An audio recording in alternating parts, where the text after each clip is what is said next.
ones I can think of right now. So there are a mix of nostalgia games in here, along with just my outright favourites. Games I've enjoyed playing the most, games I've got the best memories on, etc. I don't know if you can hear the rain in the background. I opened the window to maybe get some rain sounds, because it sounds pretty cool right now. It's pretty heavy here on this cold Tuesday evening in England. But yeah, that's my top 10 games of all time, across all consoles. No specific consoles here. Which is why number 10. Kind of an honourable mention, but just a big callback to my childhood. It's Minecraft. Minecraft. God, I sound like a 10-year-old. But I never really got on the Minecraft hype straight away. When Minecraft was huge, I was playing Kart and FIFA. But I got on Minecraft when I was like 11, I think. When it just started to get even bigger. Kind of when a lot of YouTubers started making Minecraft content. Minecraft is such a fun game, man. I mean, not really much these days. I'm a bit too old for it now. Well, that rain is really loud. But it's just such a fun game. You can do whatever you want, essentially. That's why it's so fun.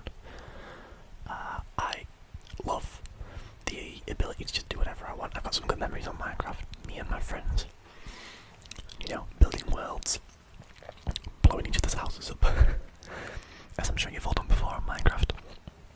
It's just a great game, really fun. Yeah, Minecraft number 10.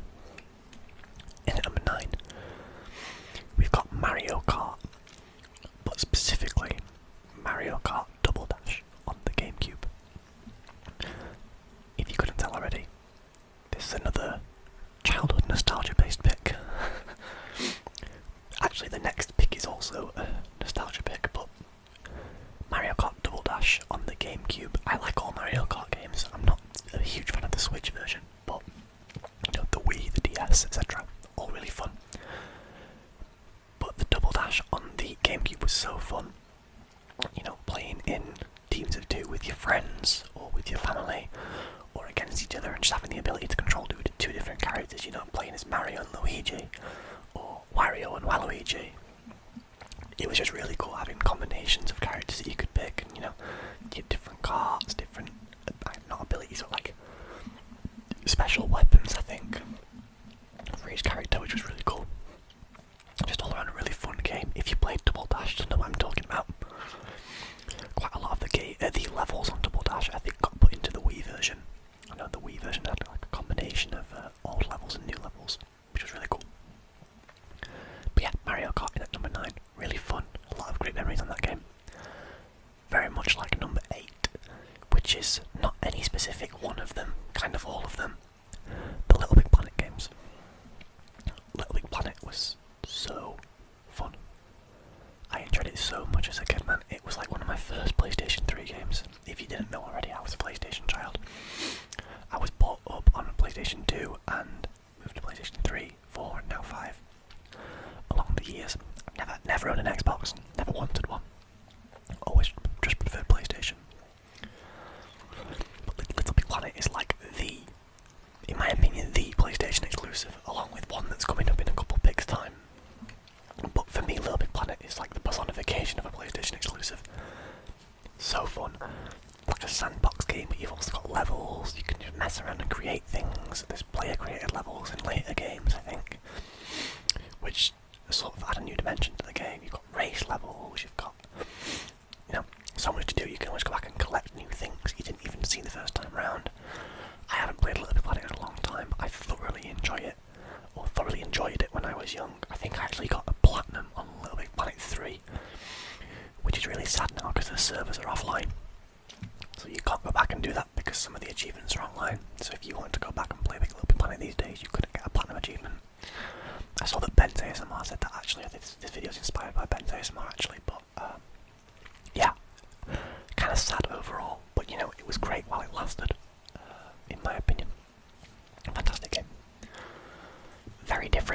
7, which is the first Call of Duty on the list.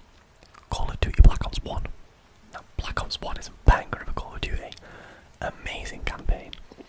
One of the best campaigns ever. Such a good story. You know, the whole Reznov, Mason, Woods, Bowman story is brilliant. So good. Yes, Dragovich isn't my favourite Call of Duty villain of all time, but we'll get to that. But Black Ops 1's just so good. The campaign is just brilliant. The whole Nova 6 stuff is really kind of scary. The best campaign mission of all time, in my opinion, with Volkuta. I think the mission just called Volkuta or something, which has the same steps as the Origins Easter egg, which is really cool. The multiplayer is kind of what lets Black Ops 1 down a little bit because it's kind of slow, but it's really balanced. It plays really well. You can use any gun, apart from a couple, and do reasonably well in Black Ops 1. I mean, everyone used the FAMAS, but you could use other things. They were viable. Black Ops 1 Zombies, though, is where it's at. I love Call of Duty Zombies. Pretty much every game, bar like 2. I love them all. I love the majority of the maps. I think Black Ops 1 has some of the greatest maps of all time in the form of, Kino de Toten, Ascension. What's it called? Call of the Dead. I forgot the name there. 5 is also really good. I may as well mention the rest while I'm at it. Shangri-La Moon.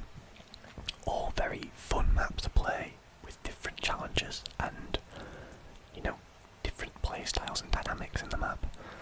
Really fun. Black Ops 1, incredible Call of Duty.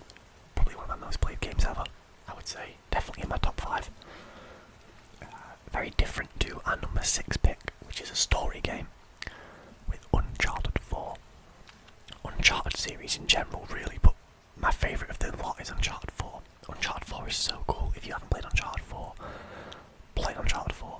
It's based around the characters, but it's also based around pirates and treasure stories, and I love that era of history, so it hit with me straight away. The whole pirates and everything. I'm a big fan of the Pirates of the Caribbean movies, and this game felt like somewhat inspired by a bit of those, which is really cool. Plus you get Nathan Drake's brother in the game, a complete new character who we've only ever heard about before. Really, really good. Such a fun game. The villains in the game are really good too. Really enjoyed them. I can't remember the names, but I know they were good. I've only played this game once, and that's because I don't want to spoil it for myself again by playing it a second time. I might be picking up on things I might not pick up on the first time round. But I played them all, the stories back to back, so 1, 2, 3, 4. When the 4th came out, and incredible. So good. Great game. Thoroughly enjoyed it. I also got it for free on PlayStation Plus, so, that's a double.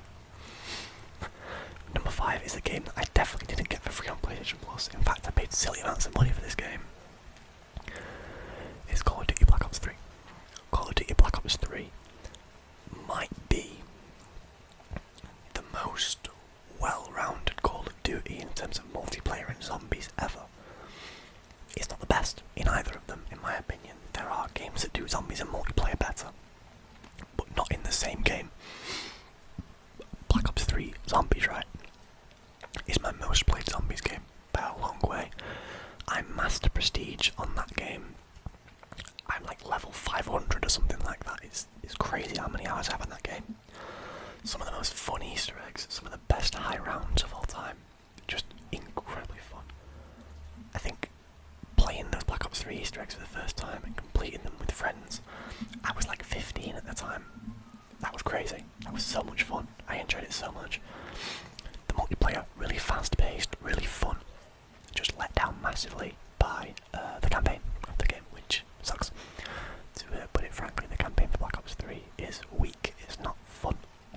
It's kinda boring, kinda hard to follow. The story's not that good. The characters aren't that exciting. The only exciting character is the villain, Hendrik. But, the character, Hendrik, that's a spoiler, sorry about that. But yeah, fun. Game overall, part of the campaign, which even still was a co-op campaign, so it was kind of fun with friends, a lot of new mechanics to try out. So, it still had its purposes. Number 4 is Pokemon Soul Silver. Yes, I know, this is a 3D Pokemon game, and a lot of people prefer the 2D games. But Pokemon Soul Silver is the one that I've put hours into. The amount of times I've completed this game is crazy because this game is so good, it's so enjoyable. All 3 starters are great. It is basically the first Pokemon game with extra steps, let's be honest. But the Pokedex is so fun. The Elite Four and the Champion, an incredible fight. All 8 gym leaders are really well balanced in my opinion, other than Whitney, who can really, really hope something bad happens to Whitney. And that Miltank especially, that Miltank is hit by a truck. But yeah, other than Whitney, great game, really balanced gym leaders, really challenging too though. You've got to go in prepared. I think the first time I played this, I got my entire really high level team to the Elite Four and just got wiped because I didn't know what I was doing. It wouldn't be a video on the ASMR22 channel without an interruption, so yeah, as I was saying, Pokemon Soul Silver, fantastic, my favourite Pokemon game of all time, closely followed by Pokemon Black and White 2, which is an incredibly underrated game, and you should definitely play if you haven't, because it's so fun. But yeah, number 3, this is another series here, we've got Telltale's The Walking Dead series. Now, disclaimer, I'm not the biggest fan of the Walking Dead TV show, but this set of games is incredible. Except for the third one. The third one sucks. But number 1, number 2, and number 4 are amazing games. If you've never played a Telltale game, they're not hard games. They're story games where you get choices to make that influence your character and other characters in the story. But the Walking Dead games are remarkably done. So emotional, so thought-provoking in a way, I guess. Just really, really fun. Highly, highly recommend. If you've never played them, either do what I did and buy them all, or watch a playthrough online. There's so many playthroughs online. I think one of the best ones is Jacksepticeye's playthrough. If you haven't seen that, highly recommend. I watched that after I'd played my version to see what his outcome was in a way. Really good games. Telltale's The Walking Dead. Unfortunately, you do have to play through Season 3 to understand the story of Season 4. But I wish you didn't, because Season 3 sucks. But the rest are really good. Number 2. It's probably going to be quite a popular choice. Grand Theft Auto 5. Now, Grand Theft Auto 5 is the definition of my teenage years. So, I'm 22 now, if you didn't know. I've played this game since I was 11. Yeah, I know, I was young to be having a game that featured strippers and the likes, but whatever. This game's amazing. Black Ops 3, Jesus. Grand Theft Auto 5. I made it ruin the top spot there. Grand Theft Auto 5 is really fun. The story mode is really, really good. The heists and everything are so replayable. I think I've played that story mode 4 or 5 times all the way through now. Still yet to 100% it, although I'm pretty close on one account, so I may just have to do that this summer. Grind it out a little bit. Although I think my girlfriend might have something to say about that. But mainly Grand Theft Auto 5 is at the number 2 spot because of how much fun it is with friends online, doing races, doing heists, doing missions of all sorts, kinds of varieties, buying new cars, buying properties, doing whatever. The main thing for me with Grand Theft Auto 5 is the heists. So the heists, when they first came out, are the single most fun I think I've ever had on a game. Learning these heists, getting them down, doing really well. Just really fun. Again, everyone in the house seems to like to make a lot of noise when I'm recording, which is just great. But yeah, just such a fun game, Grand Theft Auto 5 overall. The story and the online, both incredible. I think there's probably a biased pick based on the fact that I had a lot of fun playing this game, but it's definitely it's my second favourite game of all time personally. Behind only one, and that is the GOAT. The Call of Duty GOATs. Call of Duty Black Ops 2. What a game. This game is incredible. Yes, it has its flaws. Yes, the MSMC is overpowered. Yes, Transit and Die Rise aren't the greatest maps of all time. But overall, this game game's phenomenal. The best, quite a controversial opinion here, the best Call of Duty antagonist of all time in Raul Menendez. Yes, David Basin kind of sucked, but Raul Menendez is remarkable as a Call of Duty antagonist. Just so hateable, but also kind of like you understand where he's coming from, because his views are justified in a way by the fact of how horrible his life was, or is. So him being as evil as he is, you kind of feel bad for the guy at the same time. Obviously you want to stop him, you want to kill him, and most people do, but yeah, really great game, Black Ops 2. The zombies, it's one of the best maps of all time, my favourite map of all time, called Mob of the Dead. Although that kind of switches around with Shadows of Evil sometimes, I like both a lot. Mob of the Dead, Origins, Buried, all incredible maps.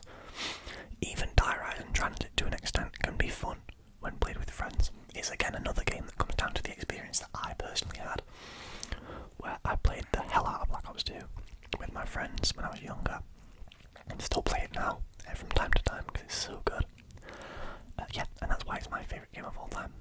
So that's going to wrap up the video, guys. Thank you very much for watching. I hope you enjoyed. Let me know what your favourite games of all time are. We'll discuss that in the comments, I'm sure. But yeah, thanks for watching. I hope you enjoyed. Leave a like if